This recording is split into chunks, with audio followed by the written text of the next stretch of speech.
வணக்கம். திண்ணைக்கு வந்த எல்லாருக்கும் என்னுடைய அன்பான வரவேற்புகள். இன்னைக்கு திண்ணையில நம்ம பார்க்க போறது ஒரு ஸ்வீட் ரெசிபி. இதோட பேரு தம்மடைன்னு சொல்லுவாங்க. இது தூத்துக்குடி மாவட்டத்துல காயல்பட்டினத்துல ரொம்பவும் பிரபலமான ஒரு இனிப்பு.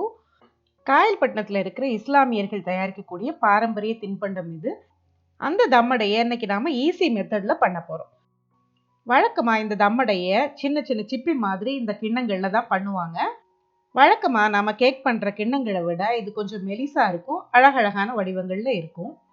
இப்போ நம்ம நேரடியாக செய்முறைக்குள்ளே போயிடலாம். இந்த தம்மடை பண்ணுறதுக்கு நான் எடுத்திருக்கிறது 2 கப் அளவுக்கு ரவா எடுத்திருக்கேன். இது வறுக்காத ரவை. இந்த ரவையோட நாம் 1/2 கப், அதோட கூட 2 டேபிள் ஸ்பூன் அளவுக்கு கோகனட் மில்க் பவுடர் சேர்க்க போகிறோம். அதாவது தேங்காய் பால் மாவு சேர்க்க போகிறோம். வழக்கமாக இது தேங்காய் பால், அதாவது தேங்காயோட முதல் பால் எடுத்து தான் பண்ணுவாங்க.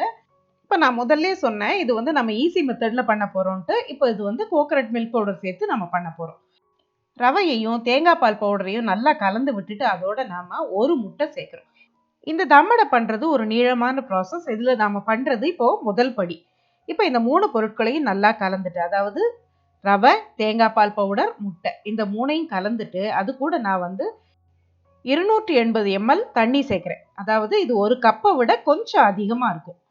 இப்போ அந்த தண்ணீரையும் சேர்த்து இப்போ நம்ம கொஞ்சம் கூட கட்டி இல்லாமல் இதை நல்லா கலந்து விட்டுக்க போகிறோம். நம்ம முட்டையும் சேர்த்துருக்கதால ஒரு 3லேருந்து 5 நிமிஷம் நல்லா கலந்து விட்டுட்டு இதை ஒரு 3 மணி நேரம் நாம் அப்படியே மூடி வச்சிட போகிறோம். அதாவது இந்த ரவை ஊறணும். இப்போ ரவையை நம்ம தேங்காய் பால் பவுடரோடு ஊற விட்டு இப்போ 2.25 மணி நேரம் ஆயிடுச்சு. இப்போ மற்ற பொருட்களை நம்ம தயார் பண்ணிக்கலாம். இப்போ நான் ஒரு 4 ஏலக்காயையும் 1.25 கப்பு ஜீனியையும் நல்லா பொடி பண்ணி வச்சுக்கிறேன். இப்போ நம்ம ஊற வச்ச ரவை நல்லா ஊறி இருக்கு. இப்போ கெட்டியா இருக்கிற மாதிரி இருக்கு இல்லையா? இதில் நம்ம மற்ற பொருட்களை இப்போ சேர்க்க போறோம். நாம பொடி பண்ணி வச்ச சீனி, ஒரு சிட்டிகை அளவுக்கு உப்பு, நாம இடிச்சு வச்ச ஏலக்காய், அதோட 3/4 டீஸ்பூன் அளவுக்கு பேக்கிங் பவுடர், அதாவது பேக்கிங் சோடா இல்ல, பேக்கிங் பவுடர், இதை எல்லாத்தையும் சேர்த்து நாம அரிச்சு அந்த ரவை கலவையோட கலந்துக்க போறோம்.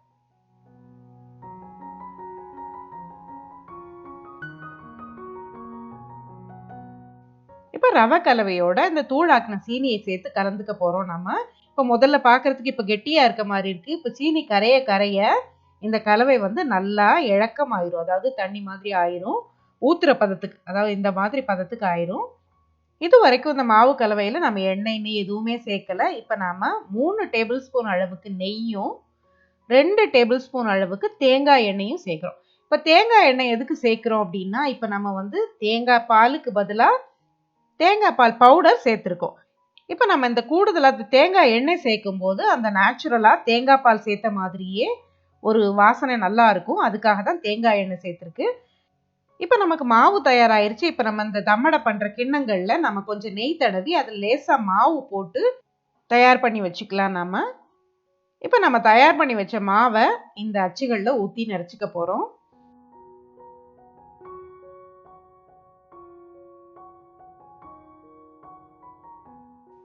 மாவை இந்த மாதிரி ஒரு வாட்டர் பாட்டிலில் ஊற்றிட்டு அதுக்கப்புறம் நம்ம அச்சுகளில் ஊற்றுனோன்னா நமக்கு துளி கூட சிந்தாம ஈஸியாக ஊற்றுறதுக்கு வரும். இப்போ கொஞ்சம் கொஞ்சமாக, அதாவது 3/4 பாகம் வரைக்கும் வர்ற மாதிரி நாம இந்த மாவை இந்த அச்சுகளில் ஊற்றிக்கலாம்.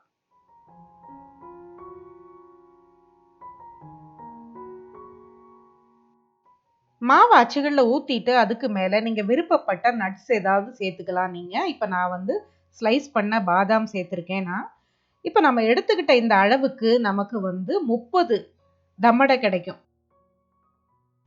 இப்போ முதல்ல நாம அவனை ப்ரீஹீட் பண்ணிக்க போகிறோம். 180 டிகிரி, அதாவது 180 டிகிரிக்கு நம்ம ப்ரீஹீட் பண்ணிட்டு அதுக்கப்புறம் 25 நிமிஷம் நாம பேக் பண்ண போறோம்.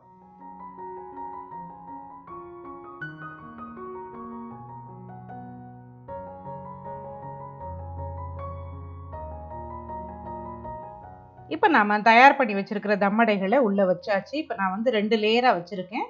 இப்போ வச்சு மூடிட்டு நமக்கு 25 நிமிஷத்துல தயாராயிரும்.